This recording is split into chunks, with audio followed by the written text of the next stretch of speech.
میں دے دیں کہ اس سے قبل ہم نے سنانا ہو اور نئی چیز ہو تو میں اسی پر انشاءاللہ بات کر کے آپ سے اجازت چاہوں گا مختصراً۔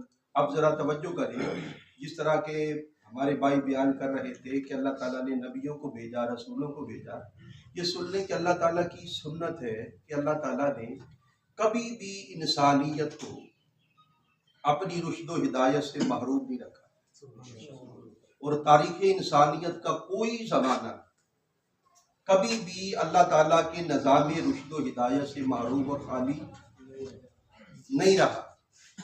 یہی وجہ ہے کہ انسانیت میں سب سے پہلا انسان صرف انسان نہ تھا، وہ اللہ کا نبی بھی تھا، وہ اللہ تعالیٰ کا نبی بھی تھا۔ یعنی انسانیت کی ابتدا جب ہوئی تو ساتھ ہی رشد و ہدایت کے نظام کی بھی ابتدا ہوئی۔ یعنی پہلا انسان بھی تھا، اللہ کا نبی بھی تھا۔ اسی طرح ہر زمانے میں، ہر دور میں، ہر قوم کے لیے، ہر خطے کے لیے، ہر علاقے کے لیے رشد و ہدایت کے نظام کے طور پر اللہ تعالیٰ کسی نبی کو بھیجتا رہا، اور ایک وقت میں کئی نبی ہوتے تھے، ہر علاقے کا اپنا ایک نبی ہوتا تھا۔ یہ سلسلہ رشد و ہدایت جاری و ساری رہا۔ آپ اس بات کو سمجھتے ہیں نا؟ اور اس سلسلہ رشد و ہدایت کی آخری کڑی حضور تاجدار کائنات صلی اللہ علیہ وآلہ وسلم کو اللہ رب العزت نے ختم نبوت کا تاج پہنا کے شان ختم نبوت کے ساتھ بھیجا۔ اب آقا علیہ السلام کی تشریف آوری کے بعد اب قیامت تک کوئی نیا نبی نہیں ہوگا، نئی وحی نہیں آئے گی، اور آقا پر نازل ہونے والی کتاب کے بعد اور کوئی نئی کتاب نہیں ہوگی۔ اور جو نبی کا مزاج ہے وہی اس کی سیرت کا حصہ ہوگا، اس کا مزاج ہوگا۔ حضور سیدی شیخ الاسلام ڈاکٹر محمد طاہر القادری کا مزاج اپنے بیگانے سبھی جانتے اور مانتے ہیں۔ جس طرح سورج چمکتا ہے تو ہر کوئی دیکھتا ہے، اپنے بیگانے ہر کسی کو خبر ہے کہ ڈاکٹر طاہر القادری تفرقہ باز نہیں ہے، اس کے مزاج میں فرقہ نہیں ہے۔ مجدد رواں صدی مصطفیٰ کی ہے کلی جرأت و بہادری۔ اس دھرتی پر، روئے زمین پر ایسا کبھی نہیں ہوا جیسا لاہور کی سرزمین پر اس مجدد دورہ نے، مجدد ہادہ صدی نے، وہ جو ختم صحیح بخاری تھا اس میں ہر مکتبہ فکر کے علماء کو، جید علماء کو یوں کر کے ملا کے ایک جگہ پہ بٹھا دیا، اور 20,000 کے قریب علماء، جس میں اہل حدیث بھی تھے، جس میں دیوبندی بھی تھے، جس میں سلفی بھی تھے، اس میں بریلوی علماء بھی تھے، اس میں یعنی ہر اسلام کا نام لینے والے، ہر مکتبہ فکر، ہر مسلک کو یوں جوڑ کے جمع کر دیا۔ یہ مزاج بتاتا ہے کہ آپ نبی کے چنیدہ بندے ہیں۔ بندے سے مراد غلام، بندے سے مراد غلام، اپنے رسول کی مطابعت میں ہیں، اپنے رسول کی مطابعت میں ہیں۔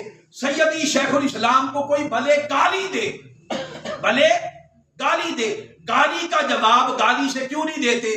وہ لوگوں کو دور کرنے کے لیے نہیں، لوگوں کو ملانے کے لیے آئے، وحدت کی لڑی میں پرونے کے لیے آئے ہیں۔ کوئی آپ سے اختلاف کرے، آپ اختلاف نہیں کرتے، کوئی آپ کو گالی دے، آپ گالی نہیں دیتے، کوئی بھلے جو کرے، آپ کی بولی صرف وحدت امت ہے۔ امت ایک، امت واحدہ کا رنگ اور ہو، مزاج اور ہو، اور نبی کا مزاج اور ہو تو پھر بات جچتی نہیں ہے، پھر وہ مجدد نہیں ہوتا۔ وہ ایک عالم ہو سکتا ہے، وہ ایک مفتی ہو سکتا ہے، وہ ایک قاری ہو سکتا ہے، وہ اہل علم دیندار ہو سکتا ہے، مگر جس کو اللہ تعالیٰ نبی کا، رسول اللہ کا نمائندہ بنائے گا تو رسول اللہ کی تعلیمات اور مزاج مصطفیٰ اس کی سیرت کا حصہ ہوگا۔ اس کے بغیر کوئی مجدد نہیں ہوتا۔ اب نبی کی آمد کا مقصد کیا ہے؟ اب قرآن سے سنیے۔ فرمایا کان الناس امۃ واحدہ، کہ شروع میں کل انسانیت فرمایا امت واحدہ تھی۔ کیا تھی؟ امت واحدہ، اختلاف نہ تھا۔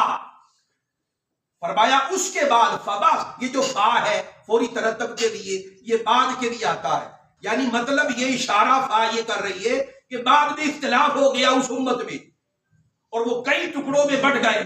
جب بگاڑ پیدا ہو گیا، اختلاف ہو گیا، اس اختلاف کو دور کرنے کے لیے اللہ تعالیٰ پھر نیا نبی بھیجتا تھا. ایک نبی کے بعد پے در پہ کئی نبی آئے. فبعث اللہ النبیین مبشرین و منذرین.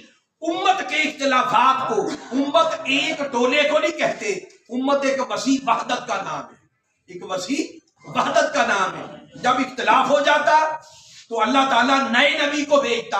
وہ نبی ڈر سناتا، خوشخبریاں سناتا، لوگوں کو مزاج کے مطابق ان کو سنوارتا، اپنے قریب کرتا اور ان کو ایسا بنا دیتا کہ وہ ایک وحدت کی لڑی میں پروئے جاتے.